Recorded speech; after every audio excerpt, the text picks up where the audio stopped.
ओम शांति। मुरली का डेट है 24 जून 2024। मातेश्वरी जी की मधुर महावाक्य। मुरली का सार है, पवित्रता रूपी गुण को धारण कर डायरेक्टर के डायरेक्शंस पर चलते रहो तो देवताई किंगडम में आ जाएंगे।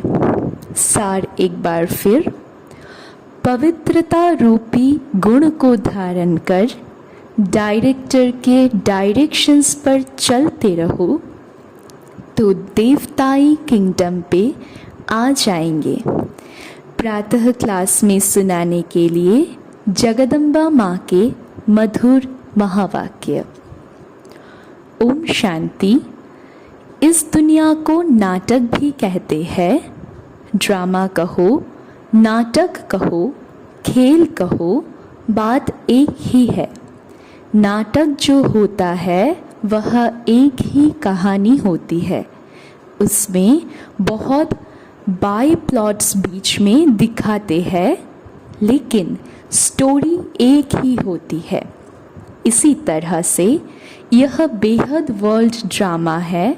इसको नाटक भी कहा जाता है, जिसमें हम सब एक्टर्स हैं।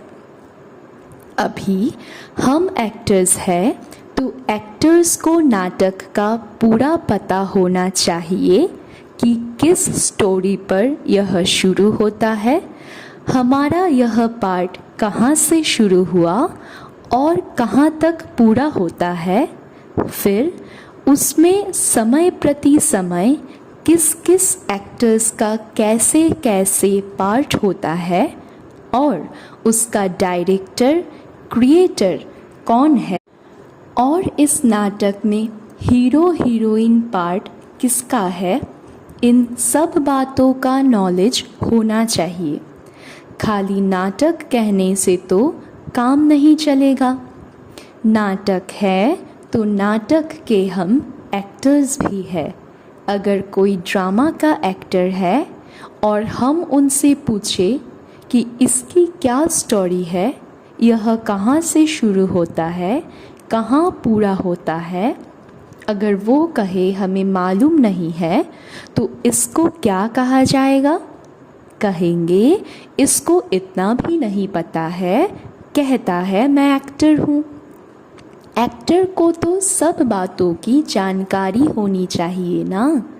नाटक शुरू है तो उसका अंत भी ज़रूर होगा। ऐसे नहीं शुरू हुआ है तो चलता ही चलेगा। तो इन सब चीज़ों को समझने का है। इस बेहद के नाटक का जो रचयिता है वो जानता है कि किस तरह से इस नाटक की शुरुआत हुई, इसमें मुख्य मुख्य एक्टर्स कौन है और सभी एक्टर्स में हीरो एंड हीरोइन का पार्ट किसका है। यह सब बातें बाप समझा रहे हैं। यह सब नॉलेज जो रोज़ क्लास में आते और सुनते हैं वो समझते हैं। उन्हों को मालूम है कि इसका पहला डायरेक्टर और क्रिएटर कौन है। क्रिएटर्स कहेंगे सुप्रीम सोल परमपिता परमात्मा को, लेकिन वह भी एक्टर है। उनकी एक्टिंग कौन सी है? डायरेक्टर बन की। वह एक ही बार आकर एक्टर बनता है। अभी डायरेक्टर बन करके एक्ट कर रहा है। वह कहते हैं इस नाटक की शुरुआत मैं करता हूँ। कैसे? जो प्योरीफाइड सतयुगी दुनिया है, जिसको नई दुनिया कहते हैं, वह न्यू वर्ल्ड में क्रिएट करता हूँ। अभी आप सब जो भी पवित्रता को धारण करके डायरेक्टर के डायरेक्शंस पर चल रहे हो, वह सभी एक्टर्स अभी प्योरीफाइड बन रहे हैं। फिर इन्हीं एक्टर्स के द्वारा अनेक जन्मों का चक्र चलना है। यह बाप ही समझाते हैं कि अभी पवित्र हुए मनुष्य दूसरे जन्म में देवताई किंगडम में जाएंगे। वह किंगडम 2 युग सूर्यवंशी चंद्रवंशी रूप में चलती है। फिर वह सूर्यवंशी चंद्रवंशी एक्टर्स का पार्ट जब पूरा होता है तब फिर थोड़ा नीचे गिरते हैं अथवा वाम मार्ग में आते हैं। फिर दूसरे धर्मों का टर्न आता है, इब्राहिम, बुद्ध, फिर क्रिश्चियन। यह सभी धर्म स्थापक नंबरवार आकर के अपना अपना धर्म स्थापन करते हैं। तो देखो नाटक की स्टोरी कहाँ से शुरू हुई, कहाँ पूरी होती है, उसके बीच में यह दूसरे दूसरे बाय प्लॉट्स कैसे चलते हैं, यह सभी वृत्तांत बैठ करके समझाते हैं। अभी यह नाटक पूरा होने पर है। वह नाटक तो 3 घंटे में पूरा होता है, इसको 5000 वर्ष लगता है। बाकी उसमें थोड़े वर्ष है, बस अभी उसकी तैयारी है। अभी यह नाटक पूरा होकर के फिर रिपीट होगा। तो यह सारा वृत्तांत बुद्धि में होना चाहिए, इसी को ज्ञान कहा जाता है। अभी देखो बाप आकर के नया भारत नई दुनिया बना रहे हैं। भारत जब नया था तो इतनी बड़ी दुनिया नहीं थी। आज पुराना भारत है तो दुनिया भी पुरानी है। बाप आकर के भारत जो अविनाशी खंड है, प्राचीन अपना देश है। अभी देश कहते हैं क्योंकि दूसरे देशों में यह भी एक टुकड़ा हो गया है, परंतु वास्तव में सारी वर्ल्ड, सारी पृथ्वी पर एक भारत का राज्य था जिसको कहा जाता था प्राचीन भारत। उस समय का भारत गाया हुआ है, सोने की चिड़िया। सारी पृथ्वी पर केवल भारत का ही कंट्रोल था। एक राज्य था, एक धर्म था। उस टाइम पूरा सुख था। अभी कहाँ है? इसलिए बाप कहते हैं इसका डिस्ट्रक्शन करके फिर एक राज्य, एक धर्म और प्राचीन वही नया भारत, नई दुनिया बनाता हूँ। समझा? उस दुनिया में कोई दुख नहीं, कोई रोग नहीं, कभी कोई अकाले मृत्यु नहीं। तो ऐसी लाइफ पाने के लिए पुरुषार्थ करो। मुफ्त में थोड़े ही मिलेगी, कुछ तो मेहनत करनी पड़ेगी। बीज बोएंगे तो पाएंगे, बोएंगे नहीं तो पाएंगे कैसे? तो यह कर्म क्षेत्र है। इस क्षेत्र में कर्मों से बोना है। जो कर्म हम बोते हैं वह फल पाते हैं। बाप कर्मों का बीज बोने का सिखला रहे हैं। जैसे खेती करना सिखलाते हैं ना, कैसे बीज डालो, कैसे उसकी संभाल करो, उसकी भी ट्रेनिंग देते हैं।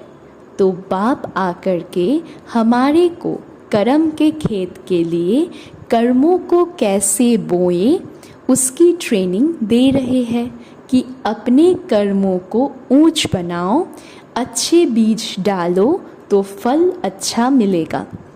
जब कर्म अच्छा होगा फिर जो बोएंगे उसका फल अच्छा मिलेगा।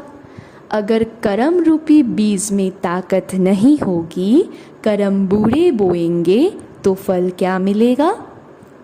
यह जो खा रहे हो फिर रो रहे हो, जो खाते हो उसमें ही रो रहे हो।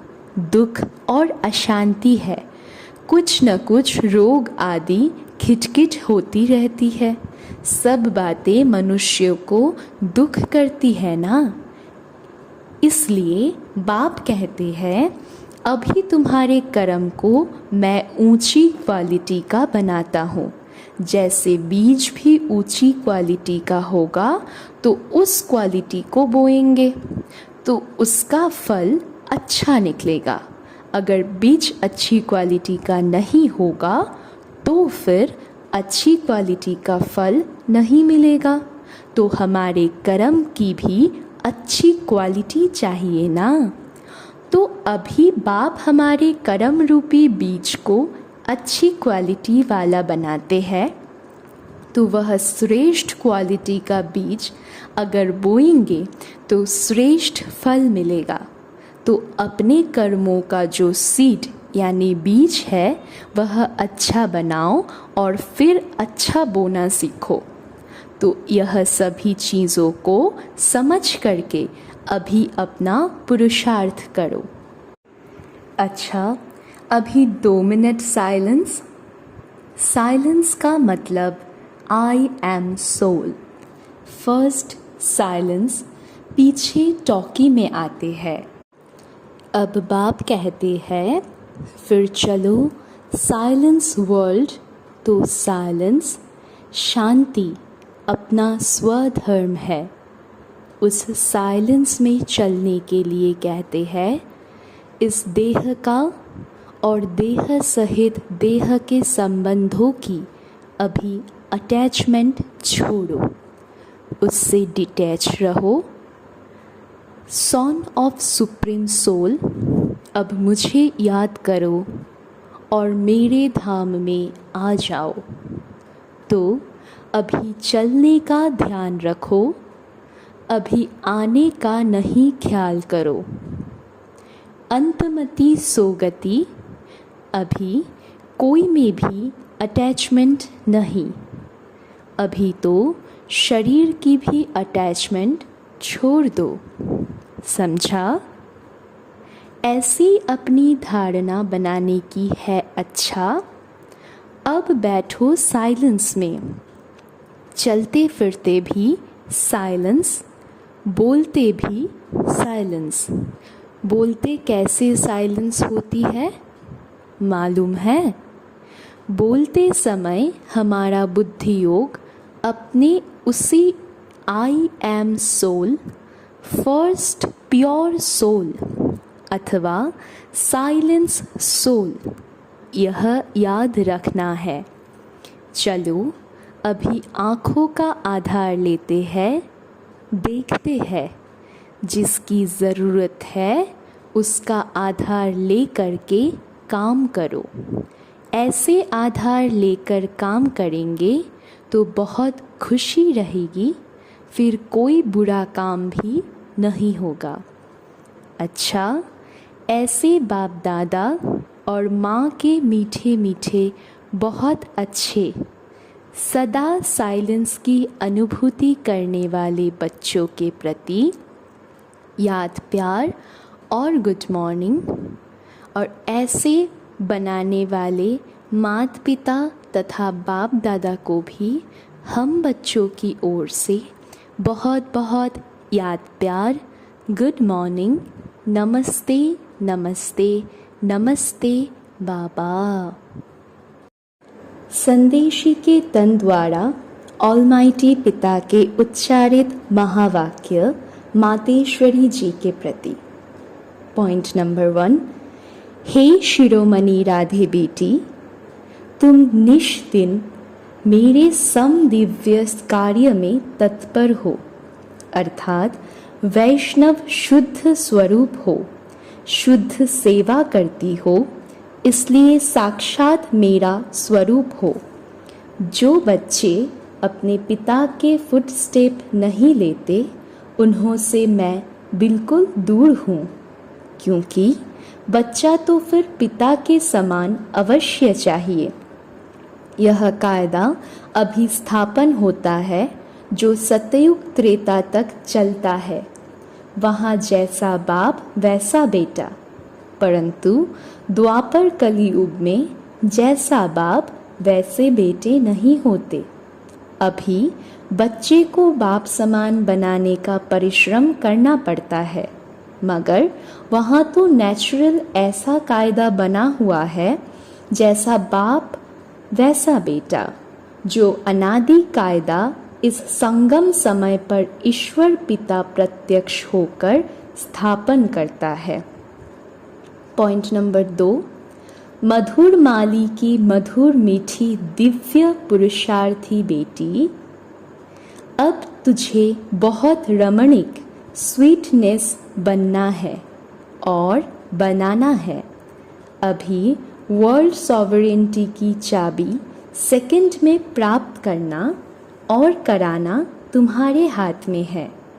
देखो, ऑलमाइटी जो हर एक जीव प्राणी का मालिक है, वो जब प्रैक्टिकल में इस कर्मक क्षेत्र पर आया है, तब सारी सृष्टि हैप्पी हाउस बन जाती है। इस समय वही जीव प्राणियों का मालिक अव्यक्त रीति से सृष्टि को चला रहा है, लेकिन जब वह प्रत्यक्ष रूप में देहधारी बन मालिकपन से कर्मक क्षेत्र पर आता है, तब सतयुग त्रेता के समय सभी जीव प्राणी सुखी बन जाते हैं। वहाँ सच की दरबार खुली रहती है। जिसने ईश्वरीय सुख प्राप्त करने अर्थ पुरुषार्थ किया है, उन्हों को वहाँ सदा के लिए सुख प्राप्त हो जाता है। इस समय सभी जीव प्राणियों को सुख का दान नहीं मिलता है, पुरुषार्थ ही प्रारब्ध को खींचता है। जिन्हों का ईश्वर से योग है, उन्हों को ईश्वर द्वारा संपूर्ण सुख का दान मिल जाता है। 3 नंबर पॉइंट, ओहो, तुम वही शक्ति हो जो अपनी ईश्वरीय ताकत का रंग दिखलाए इस आसुरी दुनिया का विनाश कर दैवी दुनिया की स्थापना कर रही हो। फिर पीछे सभी शक्तियों की महिमा निकलती है। अभी वह ताकत तुम्हारे में भर रही है। तुम सदा अपने ईश्वरीय बल और रुहाब के मर्तबे में रहो तो सदा अपार खुशी रहेगी। नित्य हर्षित मुख, तुमको नशा होना चाहिए कि मैं कौन हूँ, किसका हूँ, हमारा कितना सौभाग्य है, कितना बड़ा पद है। अभी तुम पहले सेल्फ का स्वराज्य प्राप्त करते हो, फिर सतयुग में युवराज बनेंगे। तो कितना नशा चाहिए? इस अपने भाग्य को देख खुशी में रहो, अपने लक को देखो, उससे कितनी लॉटरी मिलती है। ओहो, कितना श्रेष्ठ तेरा लक, जिस लक से बैकुंठ की लॉटरी मिल जाती है। समझा? लकीएस्ट दैवी फूल बच्ची। 4 नंबर पॉइंट, इस सुहावनी संगम समय पर स्वयं निराकार परमात्मा ने साकार में आकर यह ईश्वरीय फैक्ट्री खोली है, जहाँ से कोई भी मनुष्य अपना विनाश कखपंदे अविनाशी ज्ञान रत्न ले सकता है। यह अविनाशी ज्ञान रत्नों की खरीदारी अति सूक्ष्म है, जिसको बुद्धि से खरीद करना है। यह कोई स्थूल वस्तु नहीं है जो इन नयनों से देखने में आए, मगर अति महीन गुप्त छिपी हुई होने के कारण इनको कोई भी लूट नहीं सकता है। ऐसा सर्वोत्तम ज्ञान खजाना प्राप्त करने से अति निरसंकल्प सुखदायक अवस्था रहती है। जब तक कोई ने यह अविनाशी ज्ञान रत्न खरीद नहीं किया है, तब तक निश्चिंत, बेफिक्र, निरसंकल्प रह नहीं सकता। इसलिए इन अविनाशी ज्ञान रत्नों की कमाई कर अपने बुद्धि रूपी सूक्ष्म तिजोरी में धारण कर नित निश्चिंत रहना है। विनाशी धन में तो दुख समाया हुआ है और अविनाशी ज्ञान धन में सुख समाया हुआ है।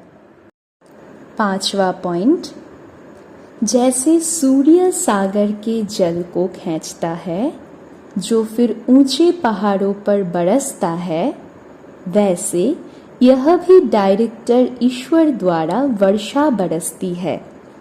कहते हैं शिव की जटाओं से गंगा निकलती है। अभी इनके मुख कमल द्वारा ज्ञान अमृत धारा बरस रही है। जिसको ही अविनाशी ईश्वरीय धारा कहा जाता है, जिससे तुम भागीरथ पुत्र पावन हो, अमर बन रहे हो। यह सिरताज बनाने की वंडरफुल मंडली है। यहाँ जो भी नर और नारी आएंगे वो सिरताज बन जाएंगे। दुनिया को भी मंडली कहा जाता है, मंडल अर्थात स्थान। अब यह मंडली कहाँ टिकी हुई है? ओम आकार में अर्थात अहम स्वधर्म में। और सारी दुनिया स्वधर्म को भूल प्रकृति के धर्म में टिकी हुई है। तुम शक्तियाँ फिर प्रकृति को भूल अपने स्वधर्म में टिकी हुई हो। छठा पॉइंट, इस दुनिया में सभी मनुष्य निराकार ईश्वर को याद करते हैं, जिसे अपने नयनों से देखा भी नहीं है। उस निराकार में उन्हों का इतना अति प्यार रहता है, जो कहते हैं, हे ईश्वर, अपने में मुझे लीन कर दो। परंतु कैसा वंडर है, जो स्वयं ईश्वर जब साकार में प्रत्यक्ष हुआ है तब उनको पहचानते नहीं है। ईश्वर के बहुत प्यारे भक्त ऐसे कहते हैं, जिधर देखता हूँ उधर तुम ही तुम हो। भल वो देखते भी नहीं है, परंतु बुद्धियोग से यही महसूस करते हैं कि ईश्वर सर्वत्र है। लेकिन तुम अनुभव से कहते हो कि स्वयं निराकार ईश्वर प्रैक्टिकल साकार में यहाँ आए पधारा है। अब सहज ही तुम मेरे से आकर मिल सकते हो। परंतु कई मेरे बच्चे भी साकार में प्रभु पिता को पहचानते नहीं हैं। उन्हें निराकार अति मीठा लगता है, परंतु वह निराकार जो अभी साकार में प्रत्यक्ष है, उसको अगर पहचान लेवे तो कितनी न प्राप्ति कर सकते हैं, क्योंकि प्राप्ति तो फिर भी साकार से होगी। बाकी जो ईश्वर को दूर निराकार समझते और देखते हैं, जिन्हों को कुछ प्राप्ति नहीं है, वो ठहरे भक्त, उन्हें कोई ज्ञान नहीं। अब साकार प्रभु पिता को जानने वाले ज्ञानी बच्चे सर्वदैवी गुणों की खुशबू से भरे हुए स्वीट फ्लावर अपने प्रभु पिता पर अपना जीवन ही चढ़ा देते हैं, जिससे उन्हें जन्म जन्मांतर संपूर्ण देवताई दिव्य शोभनिक तन प्राप्त हो जाता है। सातवां पॉइंट, सेल्फ को जानने से ही तुम्हें राइट रॉन्ग सत्य असत्य की परख आ गई है। इस ईश्वरीय ज्ञान से ट्रूथ जबान रहती है, जिससे किसी का संग दोष चढ़ नहीं सकता। संग दोष की छाया उसके ऊपर पड़ती है जो खुद अज्ञानवश है। इस समय ट्रूथ जमाना है ही नहीं, इसलिए किसी की जबान पर भरोसा न रख, उन्हों से लिखत लिखाते हैं। मनुष्यों का बोल अनट्रूथ निकलता है। अगर ट्रूथ होता तो उसके महावाक्य पूजे जाते। जैसे देखो, डिवाइन फादर के ट्रूथ महावाक्यों के शास्त्र बने हुए हैं, जिन्हों का गायन और पूजन चलता है। उनके ट्रूथ यानी सत्य महावाक्यों की धारणा करने से ईश्वरीय क्वालिटी आ जाती है। न सिर्फ इतना, मगर कोई तो पढ़ते पढ़ते श्री कृष्ण का, ब्रह्मा का साक्षात्कार भी पा लेते हैं। आठवां पॉइंट, ओहो होली हृदय कमल, होली हस्त कमल, होली नयन कमल बेटी राधे, तेरी सारी काया पलट कमल फूल सम कोमल कंचन बन गई है। परंतु पहले जब सोल कंचन बनती है, तब सारा तन कंचन प्योर बन जाता है। जिस होली कोमल तन में ही अति कशिश भरी हुई है। तुम अपने परमेश्वर पिता द्वारा अज्ञान तपत को बुझाए, ज्ञान तेज को जगाए अति शीतल रूप बन गई हो। खुद शीतल रूप बन फिर अन्य हम जीन्स को भी ऐसी सच्ची शीतलता दान देने, अर्थ इस सुहावने संगम समय पर निमित्त बनी हुई हो। तुम्हारे जड़ चित्रों द्वारा भी सारी दुनिया को शीतलता और शांति का दान मिलता रहता है। अभी तुम सारी सृष्टि को सैल्वेशन में लाए, अंत में अपना दिव्य तेज दिखाए, न्यू वैकुंठ गोल्डन गुलशन में जाकर विश्राम करेंगी। अच्छा, ओम शांति। वरदान। बाबा शब्द की चाबी से सर्व खजाने प्राप्त करने वाली भाग्यवान आत्मा भव। वरदान एक बार फिर से। बाबा शब्द की चाबी से सर्व खजाने प्राप्त करने वाली भाग्यवान आत्मा भव।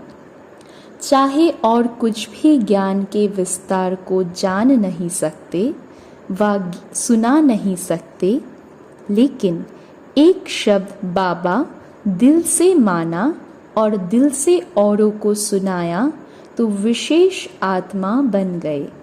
दुनिया के आगे महान आत्मा के स्वरूप में गायन योग्य बन गए, क्योंकि एक बाबा शब्द सर्व खजानों की व भाग्य की चाबी है। चाबी लगाने की विधि है दिल से जानना और मानना। दिल से कहो बाबा तो खजाने सदा हाजिर है। श्लोगन। बाप दादा से स्नेह है तो स्नेह में पुराने जहान को कुर्बान कर दो। श्लोगन एक बार फिर से। बाप दादा से स्नेह है तो स्नेह में पुराने जहान को कुर्बान कर दो। अच्छा, ओम शांति।